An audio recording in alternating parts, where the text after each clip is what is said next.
Hello and welcome to a special Budget 2023 edition here in the Irish Independent.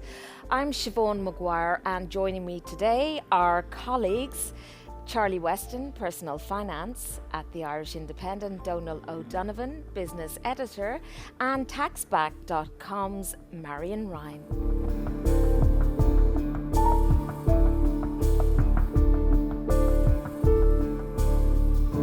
Donal, I'm going to start with you. Can you perhaps explain to us exactly how a budget like this, 11 billion, is calculated from the get-go?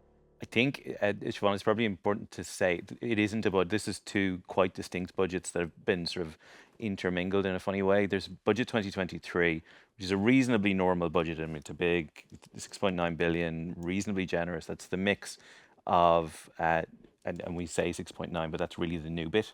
So it's a 90 billion budget. The new bit is 6.9 billion, a mix of new spending commitments and tax reductions. And the headline one really for next year is the shift in the income tax band, which a lot of people, kind of middle income and higher income earners, will feel. That's a fairly normal budget process, if you like. So, you know, there's next year's income has been kind of tallied and assessed, and you know, ministers are fighting over the divvy up of that. What's really unusual this year is the more than 4 billion of kind of winter spending, emergency spending, if you like, that's going to happen. A huge amount of it targeted at supporting people's energy bills, supporting individual household energy bills, and supporting business energy bills. That's very unusual. It doesn't happen. That's not normal.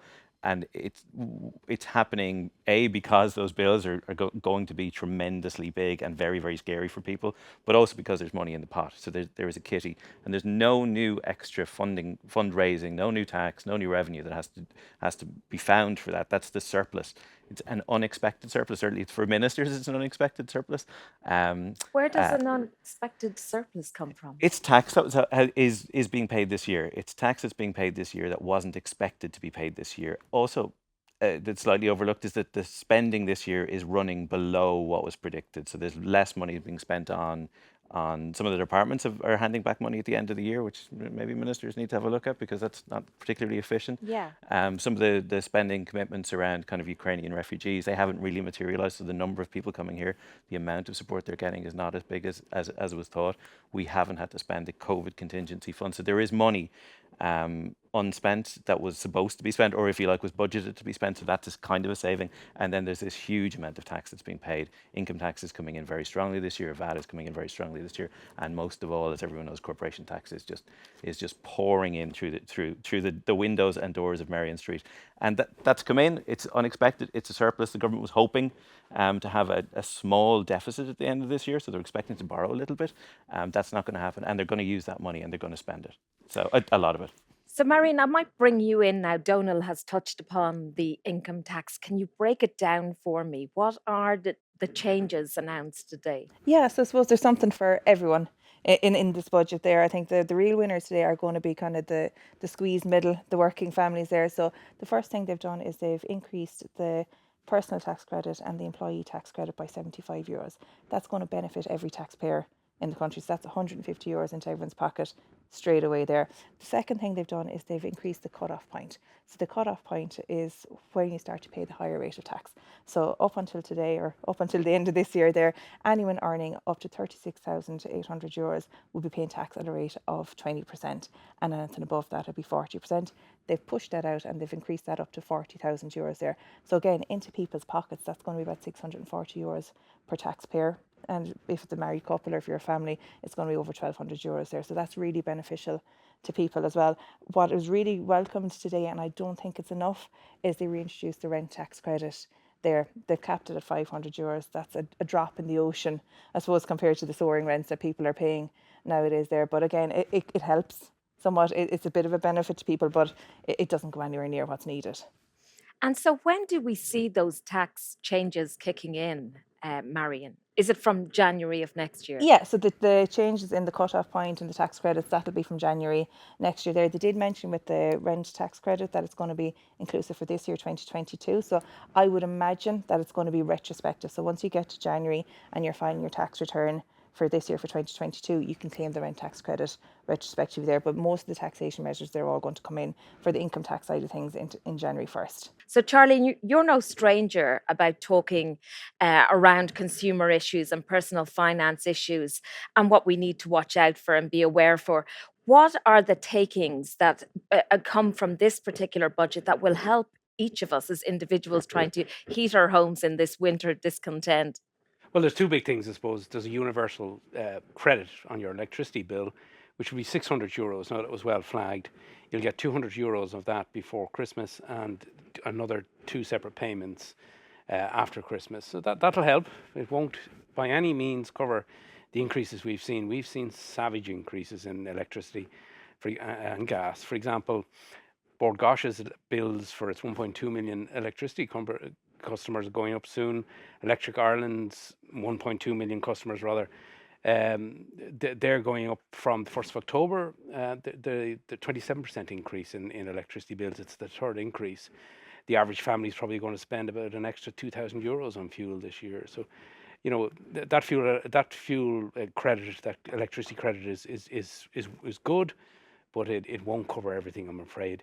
There's also changes in the fuel allowance. That's the, you know, they're going to extend that. Plus, they're giving them a €400 lump sum, the people who qualify for that. So all of that will help, but people are still going to be hit with enormous bills come deep into cold winter when it's short days and cold evenings.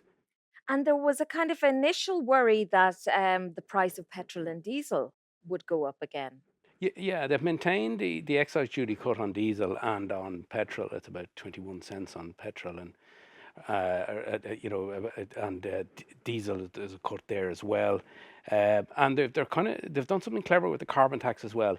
They're kind of going to try and offset that by reducing a levy that's on your petrol and diesel as well, because that's a huge expense, particularly for people who live in rural areas who have to use their cars. And then on public transport, they're extending those reductions in public transport fares as well. And then there's one other thing on the your energy as well. The lower VAT rate on electricity and gas at 9%. That's going to be extended into the end of next February, I think it is. So, they're all little bits that will help, but it's still going to be a tough year financially for people heating and lighting homes. And talk to me, Marion, a little bit about the USC charge. What changes have happened there? Yeah, so what they've done is they've slightly increased the bands there, the second rate band of USC. They've increased it up there, and mainly that is to kind of capture those people that are going to benefit from the increase in the minimum wage. They want to make sure that they're not getting overly penalised, I suppose, when it comes to taxation then on top of there. So it's gone up slightly there. So again, it's not a few bob into people's pockets. It's not going to be a huge amount, but again, it's just, I suppose there's no point in increasing the minimum wage for people for it all to be clawed back into the government pockets as well there. So the increase there is welcomed. And again, it's kind of aiming for the lower to middle age or middle income earners there to benefit them. And another takeaway, of course, is in relation to social welfare. Yeah, so there's increases coming in there in the social welfare. Again, we're aiming for the lower, the middle. The budget is for those people there along the way. There's €12 increase on the majority of social welfare payments. There's going to be double payments on a lot of the social welfare payments, the children's allowance and stuff like that, coming up to the Christmas time there. So that's all very welcome as well there. And I suppose it's very social budget, if that's the right way to put it there for people. It's really trying to help people alleviate the pain of the current inflation. Donal, the business community, how are they faring from today's announcements now? Just like households, the main kind of the main benefit to businesses is effectively a rebate on their electricity bills. So it's not like the UK. The UK, they've introduced a cap on electricity bills, which is sort of a big commitment for the government to undertake. It's different here. It's limited. So a business that's had their energy bill rise by 50% or more can claim back 40% of the increase. up to €10,000 a month. So every business in the country will have had their bill rise by at least that. So it's not going to recover. It's not going to recover for them the cost of higher energy bills, but it's going to take some of the pain and the sting out of it. And again, like some of the double payments in social welfare, it's not recurring. There's no commitment from the government to do this into the future. It's just a one-off. So they're using cash that's in the kitty right now to make one-off payments. I suspect with an eye to the bond market, and people will have seen what's happened in the UK this week, where kind of unfunded long-term commitments are being absolutely hammered and punished. So that's not happening here, certainly in anything like that kind of, so there's a very specific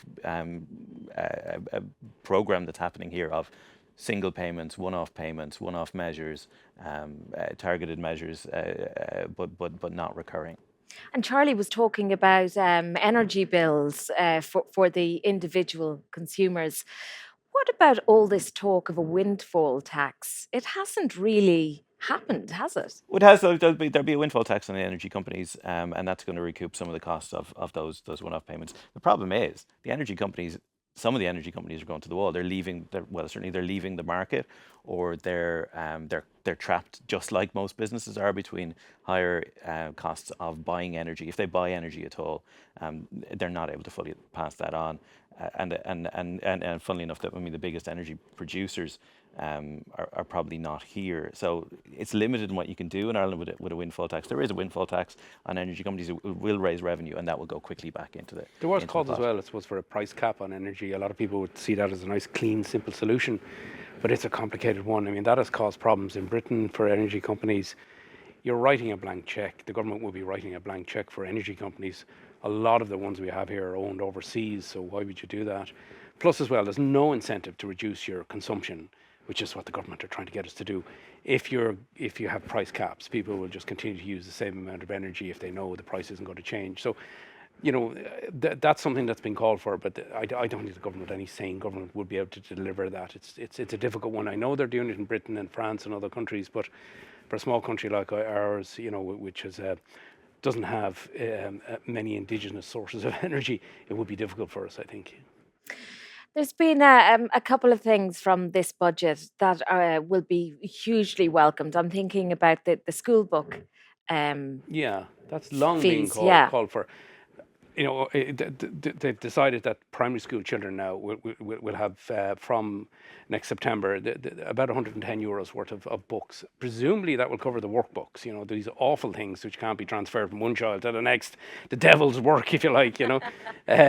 Because they've become a recurring income for the publishers, the educational publishers. Because they can't be passed down. So, but that's huge. We're out of step in Europe with the cost of primary education. So that's a very interesting move as well. That's quite a radical move.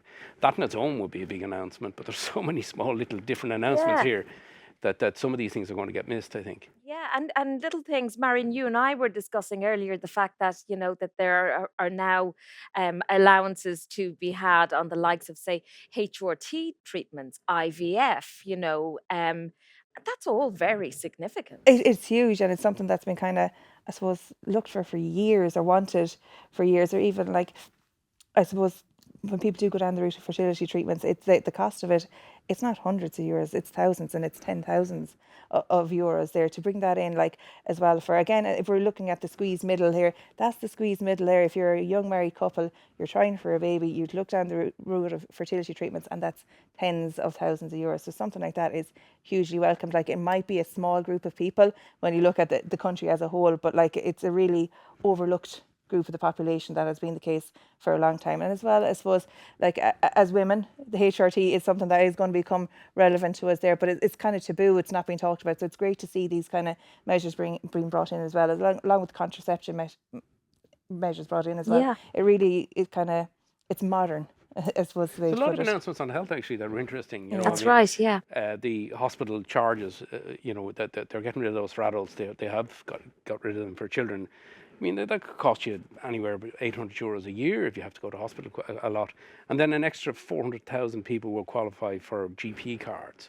Now, the problem there is you just can't get an appointment with a GP. So how that's going to be resolved, I don't know. The GPs, we don't have enough of them. They're very stretched as it is, and a lot of them are retiring. They're of an age. But these are all interesting developments. Whether they come to pass or not is another thing. We're great at announcing these plans. Delivery sometimes is an issue in this country. Donald, the kind of winning government departments in all of this, I'm thinking Department for Social Protection, even health. I mean, they've had a massive take from today's budget. Social protection, I think, in particular. Health probably less than they wanted. Health budgets are a big issue, and I suppose it's easy to look at the budget bit of being the new bit, but the health budget is just so enormous, and you would kind of like to think that there were savings to be found in there anyway. There's money for justice, there's money for Gardaí, there's money for the army. There are very few departments that aren't winning, if you like. Hospitality sector, however. Hospitality sector aren't getting their 9% VAT rate extended, and to be honest, they really don't have anyone to blame for that but themselves. So they twice have had that VAT rate. It's been really, really useful for them. It was very, very useful coming out of the crash. It was very, very useful during COVID. I think the accusations of price gouging, particularly around big weekends and kind of busy times of the year, are probably too hard to ignore now. You would worry about restaurants now. They're facing enormous energy bill hikes. They have a shortage of staff because their staff can't locate. Yeah. Often in the cities. Now they're going to see higher VAT, and people are retrenching because the bills are going up. Yeah. They won't be going out as much. So I think it's going to be a very, very difficult winter for restaurants in particular. It's going to be a difficult winter for a lot of people, and I don't think, as generous as the budget is, it's not going to be enough to offset some of what's coming down the track. So, notwithstanding, people are going to get money back. They're going to feel a little bit better off. I mean, the number that stuck out for me today was the forecast for inflation next year is 7%. Still very that's high. 7% on top of what we've already had. So that's like a compounding level of inflation. So that 7% would probably feel worse than the 9% we've already had. And that's for next year. And that's notwithstanding, that you're going to be getting money back. So yes, it's a very generous budget. Yes, there's 11 billion, being put kind of into people's pockets, into businesses. You're still, I think, going to feel next year that there's a pinch. Plus, we've underestimated inflation level for the last 2 years now. We've underestimated inflation. On the other hand, we've also underestimated kind of tax income. So there's a bit of hope there as well. Yeah, that's why the business schemes that are going to help the businesses with energy costs are very useful, because if they're facing enormous increases, they pass that on to consumer, which turns into consumer price inflation. The consumer price index, they call it inflation, higher inflation. So hopefully that'll mitigate some of that. You got to hope anyway. Yeah, I think the two areas where you didn't really see much action, I mean, there was money going into housing, but there's no game changer in housing that I could see. There's nothing to really turn that around, and I think that's where government is capable of doing something transformative and just hasn't been able to execute on it. And the other thing is around employment. Yeah, businesses are struggling to find people. We're at full employment, or something very, very close to full employment. The minimum wage is going up. Restaurants will feel that. Cafes and bars will feel that, particularly when they're being squeezed for costs. And the fact that people need money to pay for rent means that people are going to be under pressure to have higher wages. They're going to put their employers under pressure for higher wages. There's nothing to really resolve that. And again, that's probably a housing issue.